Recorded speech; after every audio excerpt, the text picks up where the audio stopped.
आ सके और गरीबों को राहत मिल सके। बहुत बहुत धन्यवाद। धन्यवाद श्री हनुमान बेनीवाल। सबसे पहले तो मैं आपको धन्यवाद दूंगा कि राज्यपाल के अभिभाषण पर आपने मुझे बोलने का अवसर दिया। 83 बिंदुओं के जो अभिभाषण राज्यपाल महोदय को जो पढ़वाया गया, यहाँ पे राज बदल गया सब महोदय, लेकिन रिवाज नहीं बदला। अभी भी ऐसा प्रतीत हो रहा है कि सरकार में चल किसकी रही है। जो ट्रांसफर पोस्टिंग की सूची आई, जो कलेक्टर की सूची आई, किसकी चल रही है, बिल्कुल एक राजस्थान की जनता जानना भी चाहती है। तो मैं एक मिनट साहब, मेरा यह आग्रह है कि अभिभाषण पढ़ने से और सरकार बदलने से कुछ नहीं होगा। समझ बहुत सी जिम्मेदारियां भारतीय जनता पार्टी की सरकार पे, जिन मुद्दों को लेकर राजस्थान की जनता ने इन पे भरोसा किया, राजस्थान के नौजवानों ने भरोसा किया, किसानों ने भरोसा किया, और पिछले 6 महीने के अंदर जो कांग्रेस सरकार के खिलाफ इन्होंने आंदोलन किए सड़कों पे, चाहे पेपर लीक की घटनाएं थी, दूसरी घटनाएं थी, एक एक करके मैं बिंदुवार समझ में, थोड़ा मुझे आप समय देंगे और मैं बिंदुवार एक एक बात पे मेरी आऊंगा। समझ मोदी, सबसे पहले तो मेरे से पूर्व में सदन के वरिष्ठ सदस्यों ने अपनी अपनी बात रखी, दोनों पक्षों ने, और अच्छी बहस हो रही। लेकिन कई बार देखते हैं कि छोटी मोटी आपस में वाद विवाद भी चलता रहना चाहिए, ताकि यूं लगे कि भाई हाउस के अंदर, ऐसा नहीं लगे कोई क्लासरूम के अंदर बैठे, ये भी लगना चाहिए। लेकिन मैं कई बार देखता हूं कि जो लोग वरिष्ठ है, मंत्री नहीं बने, और वो अपनी उपस्थिति मुख्यमंत्री के सामने दर्ज कराना चाहते हैं, उनका माइक बंद कर दिया। तो हमारा है कि एक बार माइक जैसे वो खड़े हो, माइक खोल दे तो नजर आ जाए कम से कम, ताकि उनके मन की जो वो है ना, भाई हम दिख गए सदन के, नहीं तो घर पे जाके बताएंगे क्या पापा मंत्री तो नहीं बने, आप बोल भी नहीं पा रहे हो, ये भी एक प्रॉब्लम है। तो इसके अंदर भी थोड़ा मेरा ये आग्रह है आपसे। समझ महोदय, एक मैं उदाहरण दूंगा इस सरकार का कि मुख्यमंत्री जी थाने में गए रात को, ये बहुत अच्छी बात है। पुराने जमाने के अंदर भी राजा महाराजा अकस्मात थाने चेक किया करते थे, पब्लिक के बीच जाते थे। लेकिन दुर्भाग्य से राजस्थान के होम सेक्रेटरी, राजस्थान के चीफ सेक्रेटरी और डीजीपी जयपुर में होते हुए भी 3 घंटे तक मुख्यमंत्री थाने के अंदर रहते हैं। कमिश्नर जरूर जाते हैं, लेकिन उनका नहीं जाना इस ओर इंगित करता है कि वो सीरियस नहीं ले रहे हैं। ये मेरा आपके माध्यम से आग्रह है कि मुख्यमंत्री जिस बात को जानते सुने, दोबारा से ऐसा मामला नहीं हो। गणतंत्र दिवस की कड़ी सुरक्षा व्यवस्थाओं के मध्य ये सही कि राजस्थान अपराध के अंदर 1 नंबर आ गया। ये कोई एक साल से नहीं आया, लगातार 2000 से लेकर 2020-23 तक तो शासन की व्यवस्था थी। एक बार ये, एक बार ये, एक बार ये, एक बार ये, हम तो लड़ते ही रहे, बीच में ही रहे। 13, 18, 23 दिल्ली गठबंधन से गए, फिर भी आवश्यकता पड़ी तो छोड़ के सड़कों पर आ गए। समझ बोलते राजस्थान जो हमारा एक प्रांत ऐसा हुआ, कदम विश्वविद्यालय के अंदर राजनीति जब करते थे तो बाहर से लोग 95, 96, 97, 98 का जमाना था, बाहर से बच्चों को पढ़ाने के लिए जयपुर आते थे। राजस्थान विश्वविद्यालय का बहुत बड़ा नाम था। हमारे अजमेर की मेयो देख लें, एमजीडी देख लें, सोफिया देख लें, हम बच्चों को पढ़ाने आते थे। दुर्भाग्य से लोग यहाँ आना नहीं चाहते। ये अपराध के अंदर नंबर 1 राज्य हो गया, महिला उत्पीड़न के अंदर नंबर 1 हो गया, दलितों को उत्पीड़न नंबर 1। कौन जिम्मेदार इसके लिए, बताएं मुझे। एक बार इधर ये आ गए, ये आपकी बात कर लेंगे, जनता परेशान होकर विकल्प नहीं मिलेगा, वापस वोट डाल देगी, ये लोग वापस आ जाएंगे, वो की वो बात हो जाएगी। तो फिर राजस्थान की जनता क्या करे, ये मुझे बताएं। हमने तो प्रयास किया था, लेकिन 10 लाख पे अटक गया मामला। पिछली बार 8.5 लाख वोट आए थे, और इस बार 10 लाख वोट। मैं तो इस मामले में सौभाग्यशाली हूं कि राजस्थान में एक व्यक्ति ने पार्टी बना के प्रयास किया। ये भी कम बात नहीं है।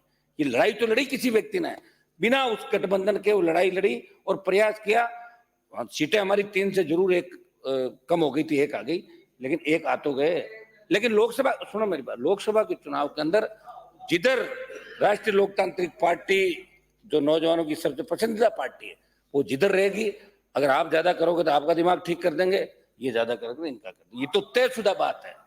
आप छोड़े इन बातों को। देखिए हमने तो लड़ाया, कई लोग पहली बार आए, उनको पता नहीं भाई, कई लोग पहली बार आए। आपको तो पता ही नहीं कब पिछला गठबंधन हुआ था, कब टूटा था, आपको जान थोड़ी है। आप ज्यादा से ज्यादा दिल्ली में मेरे से मिलने का समय मांगते थे उस समय। समझ महोदय, मैं 26 जनवरी की एक आपको घटना बताऊंगा कि कड़ी सुरक्षा के बीच मध्य जयपुर शहर की कालवाड़ रोड पर बदमाश छात्रा को 60 फीट घसीट कर ले जाते हैं। 2 दिन तक पुलिस द्वारा एफआईआर दर्ज नहीं की जाती। बीकानेर जिले के नोखा थाने में खाकी को शर्मसार कर देने का मामला सामने आया। एक बदमाश के खिलाफ छेड़छाड़ की रिपोर्ट दर्ज कराने पहुंची युवती के साथ थाने में मौजूद पुलिसकर्मी बदसलूकी कर डालते हैं। दोनों घटनाओं का जिक्र समाचार पत्रों में। ऐसा मैं सवाल इसलिए कर रहा हूं कि आपकी सरकार ने एंटी गैंगस्टर टास्क फोर्स का गठन तो किया, लेकिन जब मुख्यमंत्री द्वारा थाने के निरीक्षण के बाद थाने के ये हालात हैं, तो ये सरकार की गैंगवार संगठित अपराध को रोक पाएगी? ये बहुत बड़ा सवाल या निशान आपके ऊपर है। आप निश्चित नहीं हो जाएं कि 115 सीट आ गई, बहुत सी सीटों में बहुत कड़ा मुकाबला हुआ, तो ये भी आप लोग सारी बातें जानते, खुश होने की आवश्यकता नहीं कि 25 पूरा कर लेंगे। 25 पूरा करने में बहुत जोर इस बार आपको आएगा।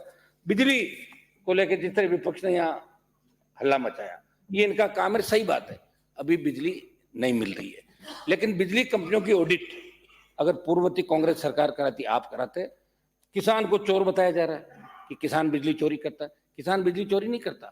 कंपनियां जब से बनी थी 2000 के अंदर और 2023 में 1 लाख करोड़ से ज्यादा घाटा बिजली कंपनियों का हो गया। कहां से आया? खरीद के अंदर, सरकारों के अंदर ऊपर बैठे वही लोग तय करते हैं कि बिजली किस दर पे खरीदनी है, कब खरीदनी है। कभी कोयले का आपके यहाँ कमी आ गई, इसको लेकर मुख्यमंत्री शायद हमारे बिजली मंत्री भी गए भी थे। लेकिन मेरी आपसे मांग है कि सिंगल फेज बिजली 24 घंटे मिले और 3 फेज बिजली आपने जो 7 घंटा घोषणा पत्र के अंदर कही थी कि रबी में 7 घंटा और खरीफ में 6 घंटा, ये पूरी बिजली आप सुनिश्चित करें, क्योंकि किसान के पास यहाँ नहरी इलाका हमारा है, वो तो कोटा डिवीजन को छोड़ दें और हनुमानगढ़ गंगानगर को छोड़ दें, तो बाकी राजस्थान में कुएं ट्यूबवेल से ही लोग सिंचाई करते हैं और किसान के पास दूसरा कोई साधन नहीं। जोत घट गई। समझो, मेरी ये मांग है कि बिजली के मामले में आप करें और वीसीआर आप कम से कम ये भरे कि बदले की भावना जो काम कर रहे हो कि चुनाव में तो मेरे साथ नहीं था, इसके ट्रांसफर उतार लो, इसकी वीसीआर भर लो, ये बड़ा मन आप लोग रखेंगे तो मेरे हिसाब से सारा ठीक हो। शपथ महोदय, मैं आपका ध्यान एक और दिलाना चाहूंगा, राजस्थान सरकार ने, पिछली जो सरकार थी, इंटीग्रेटेड फाइनेंशियल मैनेजमेंट को निजी हाथों में देने की तैयारी की। उसमें भारतीय जनता पार्टी ने विरोध किया था कि ट्रेजरी, राजकोष और इगरा जैसी वित्तीय व्यवस्था चल रही थी, उसे बदलने का जो प्रयास हुआ सीएजी की रडार पर था।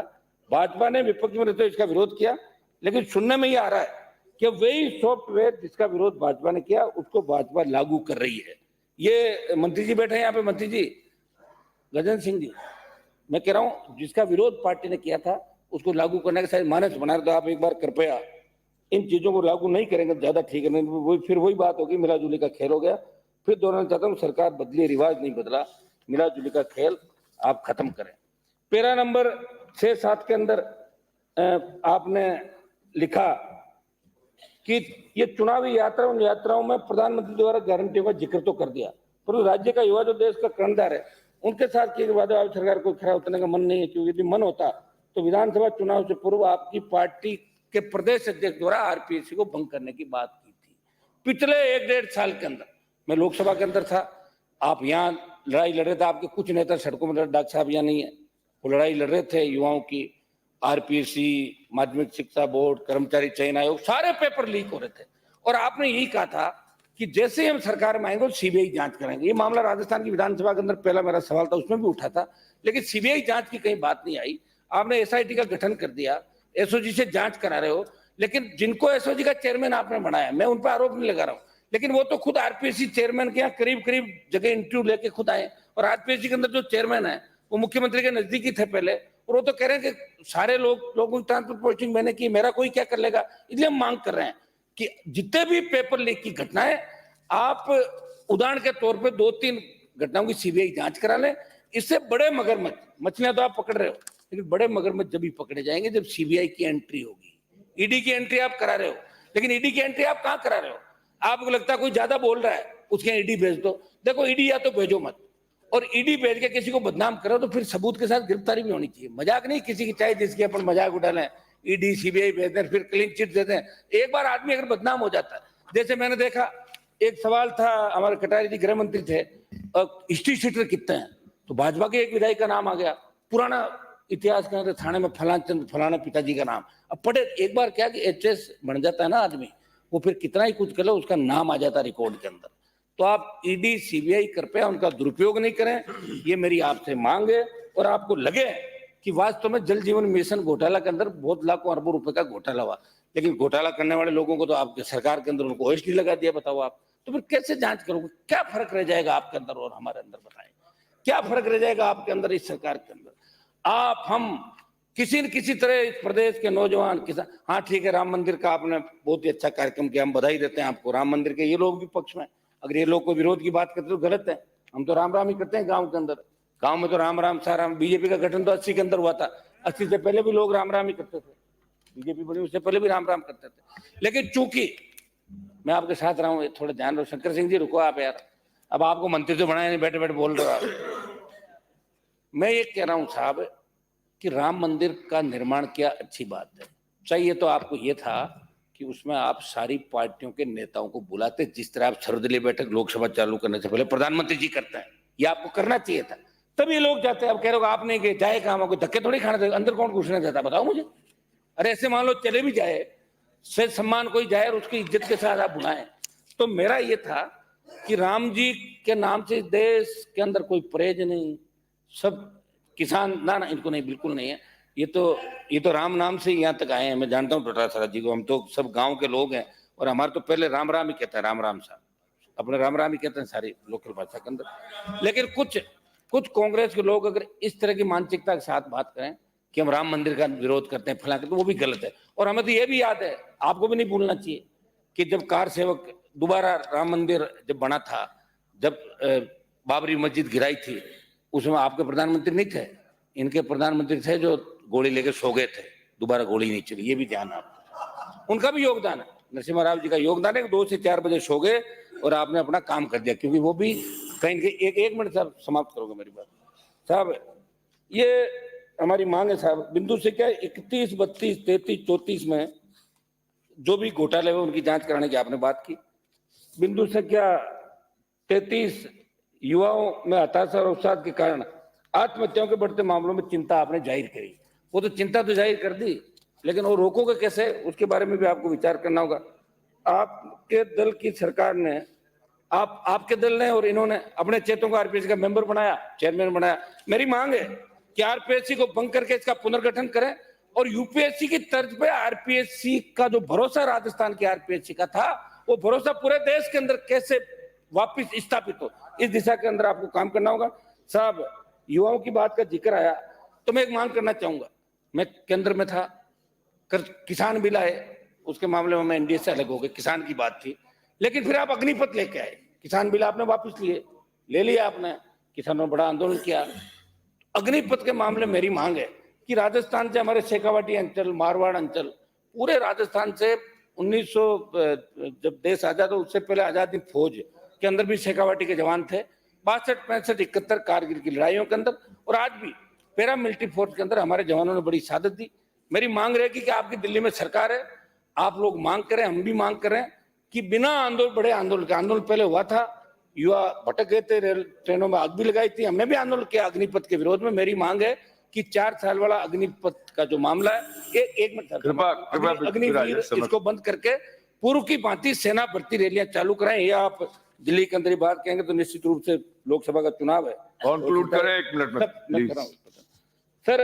मेरा एक ये मामला था कि आपने एक सरकार में आते कहा कि सीबीआई के अनुसंधान का आदेश हमें वापस ले लिया। आपने आदेश, सीबीआई के अनुसंधान, सीबीआई का जब भी होता है या तो स्टेट गवर्नमेंट अनुशंसा करती है या हाई कोर्ट, सुप्रीम कोर्ट किसी मामले को दिल्ली को देता है। आपने रोक लगाई थी कांग्रेस सरकार ने कि जयपुर में जो दिल्ली के महकमे सारे उन पे सीबीआई जांच हमारी अनुशंसा के बिना नहीं करेगी, बंगाल के बाद। वो तो आपने वापस ले ली, लेकिन उसके वापस लेने से भ्रामक प्रचार हो गया, जनता के अंदर ये मैसेज चला गया कि सीबीआई खुद क्यों नहीं आ रही है पेपर लीक के मामलों में। सीबीआई खुद नहीं आएगी, आप अनुशंसा करें। और कुछ मामले जो वहां पड़े हुए हैं, आपका मनोहर राजपुरोहित, एक मिनट में समाप्त कर रहा हूं। मनोहर राजपुरोहित का एक मामला सीबीआई के पास पेंडिंग है, अभी तक आपने दिया तो था सरकार ने, लेकिन अभी तक वापस उसकी जांच नहीं हुई। लवली कंडारा फर्जी एनकाउंटर का जो मामला, उसमें मैंने भी आंदोलन किया था, स्टेट गवर्नमेंट ने दिल्ली भेज दिया, लेकिन जांच नहीं हुई। बिंदु से 39 में आपने महिला उत्पीड़न की बात कही, ये सही 5 सालों में राज्य में महिला उत्पीड़न और दुष्कर्म के इतने मामले सामने आए कि राजस्थान को शर्मसार होना पड़ा। मेरी इसमें इतनी मांग है साहब कि हम ज्यादा से ज्यादा लोगों को राहत करते हैं। 47 में एक आ गया कि विकसित भारत संकल्प यात्रा दल का कार्य नहीं, लेकिन आप जो अभी 1 मिनट में समाप्त कर रहा हूँ सब, आप समय हो गया आपका, 1 मिनट, आप यूनिवर्सिटी कॉलेज से निकले हैं, आप नौजवान हमारे साथ, तो थोड़ा ध्यान रखें। कंक्लूड करें, हो गया समय काफी। मेरा ये था कि आपकी जो अभी ये यात्रा निकल रही है साहब, कैंप जो लगा रहे हैं बीजेपी के अभी केंद्र की योजनाओं के, कम से कम इतना तो वहां लोगों को कहें कि संबंधित विधायक को बुलाएं कैंप के अंदर। आप बुलाते नहीं, लिखित में शायद आपके पास भी कागज नहीं आया होगा, हमारे पास भी नहीं आया, तो कम से कम इस तरह सुने ना, हमें जाना नहीं भाई, जाएंगे थोड़ी। श्री हरीशचंद्र मीणा, एक मिनट साहब, 1 मिनट समाप्त प्लीज, एक मिनट में समाप्त कर रहा हूं। एक मेरा सबद मोदी ये निवेदन है कि छात्र, 1 मिनट में, छात्र संघ के चुनाव राजस्थान के अंदर 2004 में बंद हुए थे जब आपकी सरकार थी। 2009 में हम जीत के आए, आप भी थे, हमने धरना दिया यहाँ पे, मुख्यमंत्री ने घोषणा की सदन में, 2010 के अंदर वापस चालू हुआ। फिर वसुंधरा जी की सरकार थी, छात्र संघ चुनाव बंद करा दिए, फिर वापस चालू हुए। पिछली बार आपने छात्र संघ के चुनाव बंद कराए राजस्थान के अंदर, और मैंने बड़ा आंदोलन किया 1 महीने तक, 8 रैलियां की, यहाँ रैली भी करी। मैं कह रहा हूँ छात्र संघ चुनाव सरकार को चालू कराना चाहिए, छात्र संघों के माध्यम से मजबूत आप रहे, राजन, बहुत धन्यवाद। नेतृत्व करें, बड़े बड़े श्री हरीश चंद्र मीणा। चुनाव की घोषणा करनी चाहिए। बहुत बहुत आपको धन्यवाद। जय हिंद। धन्यवाद।